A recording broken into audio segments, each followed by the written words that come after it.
Assalamualaikum warahmatullahi wabarakatuh. Apa kabar teman-teman? Bersama saya Naiba dalam suluk motivasi dari Sang Santri. Abdullah bin Abbas, cendekiawan umat dan penerjemah Al-Quran. Teman-teman, Abdullah bin Abbas lahir di tengah kesulitan saat keluarga besar Bani Hashim tengah diboikot dan diasingkan kaum Quraisy di lembah Abu Thalib di Mekah. Mereka tidak boleh berhubungan dengan orang di luar. Akses untuk mendapatkan makanan ditutup. Kaum Quraisy melakukan itu karena kaum Muslim tak mau menyerahkan Rasulullah untuk dibunuh. Tetapi Allah berpihak kepada kaum Muslim. Justru kaum Quraisy pada kemudian hari terusir dari Mekah dan Islam menyebar ke penjuru dunia. Abdullah bin Abbas memiliki keluhuran budi dan kecemerlangan ilmu. Rasulullah sangat mencintainya dan saudara-saudaranya. Rasulullah mengajak mereka bermain, meminta mereka berbaris lalu berkata, "Siapa paling cepat akan mendapat hadiah." Mereka pun berlari dengan cepat, satu sama lain saling berusaha mendahului untuk menjadi yang paling cepat. Nabi sudah siap. Begitu sampai, mereka langsung mengerumuni beliau. Ada yang di dada dan di punggung beliau. Nabi membalas dengan mencium mereka. Wajah mereka berbinar, hati mereka dipenuhi dengan kegembiraan. Nabi membanggakan mereka. Abdullah bin Abbas memiliki kepekaan hati dan kesadaran. Sebab itulah Nabi banyak mengarahkan dan mendoakannya. Pada usia yang masih dini, Abdullah bin Abbas sudah banyak memetik banyak hal dari Nabi. Kedekatannya dengan beliau ia manfaatkan dengan sebaik mungkin.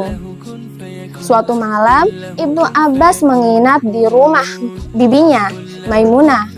Melihat Rasulullah bangun berwudu dari sebuah tempat air dari kulit yang tergantung untuk mengerjakan sholat. Ibnu Abbas pun mengikutinya. Ia lalu berdiri di sebelah kiri Nabi. Nabi memintanya geser ke sebelah kanan, menunjukkan sunnah bermakmum. Saat memulai sholat, Ibnu Abbas malu dan rendah diri. "Kenapa kamu?" tanya Nabi setelah selesai mengerjakan sholat. "Wahai Rasulullah," jawab Ibnu Abbas dengan wajah tersipu. "Pantaskah seseorang mengerjakan sholat di sampingmu?" Nabi tambah kagum dengan Ibnu Abbas. Sambil mengusap kepalanya, beliau berdoa, "Ya Allah, ajarkanlah hikmah dan penjelasan Al-Quran kepadanya. Berkahilah dia, jadikanlah ia hamba-Mu yang soleh. Ya Allah, berilah ia pendalaman ilmu tentang agama."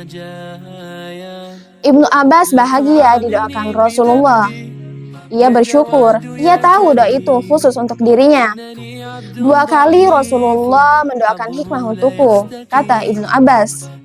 Setiap bersama Ibnu Abbas, Rasulullah tidak menyia-nyiakan kesempatan itu untuk mengajarkan sesuatu yang bermanfaat. Beliau menuturkan nasihat-nasihat yang luhur. Setiap tutur kata beliau kepada anak kecil begitu lembut.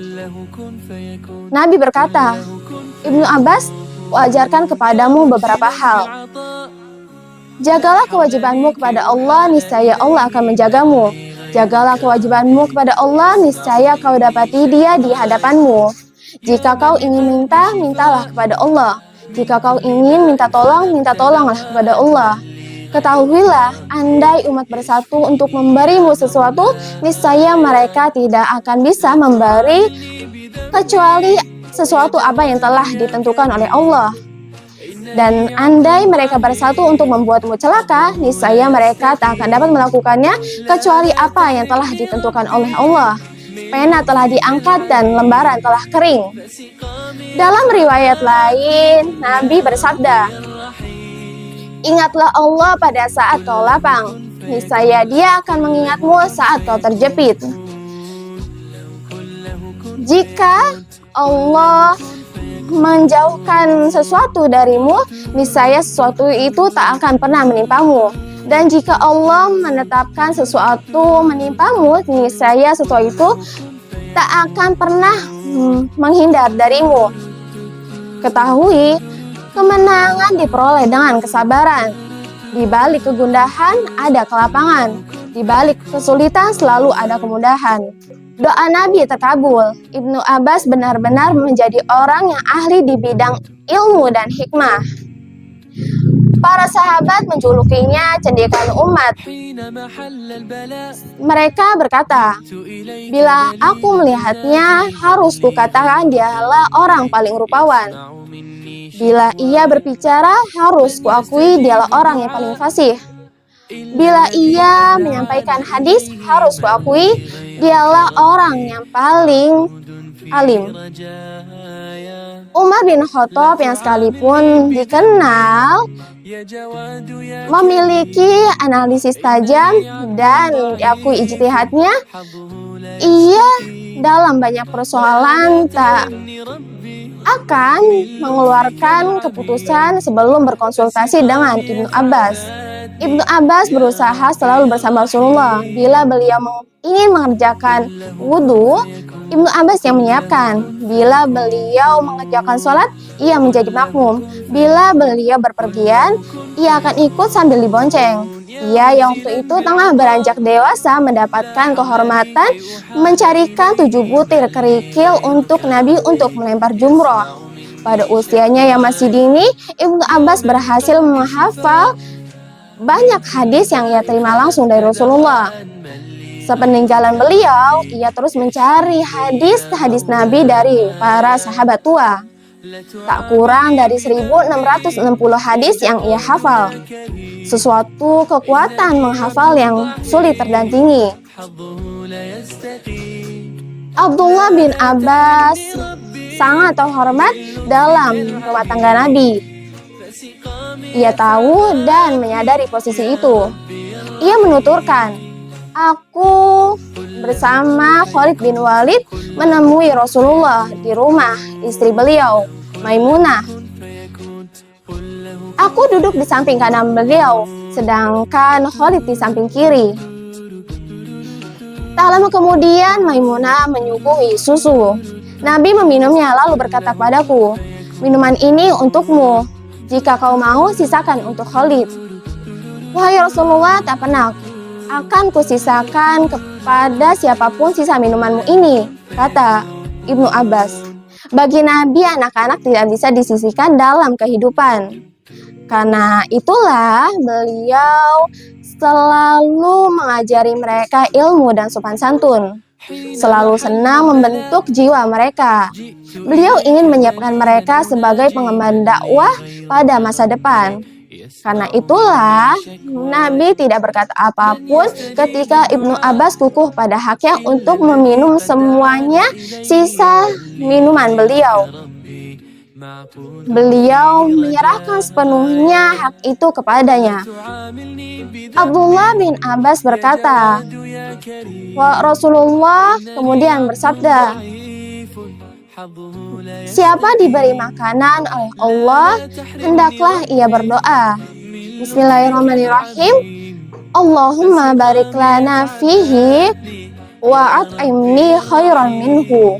Yang artinya, ya Allah, berkahilah makanan ini untuk kami dan berilah kami makanan yang lebih baik lagi. Siapa diberi minuman susu oleh Allah, hendaklah ia berdoa. Bismillahirrahmanirrahim. Allahumma barik lana fihi wa zidna minhu. Yang artinya, ya Allah, berkahilah susu ini untuk kami dan tambahkanlah. Sebab hanya susu yang mengandung makanan dan minuman sekaligus. Abdullah bin Abbas menaruh perhatian khusus kepada Al-Quran sepanjang bersama Nabi. Ia berkata, ketika Rasulullah wafat, aku sudah hafal Al-Quran al-Mufalshah al-Muhakkam. Abdullah bin Abbas memiliki posisi utama di tengah umat karena keilmuannya dan keutamaan dirinya. Ia penafsir Al-Quran, berpengetahuan luas tentang halal haram, bahasa Arab, silsilah, dan syair. Ia juga fasih.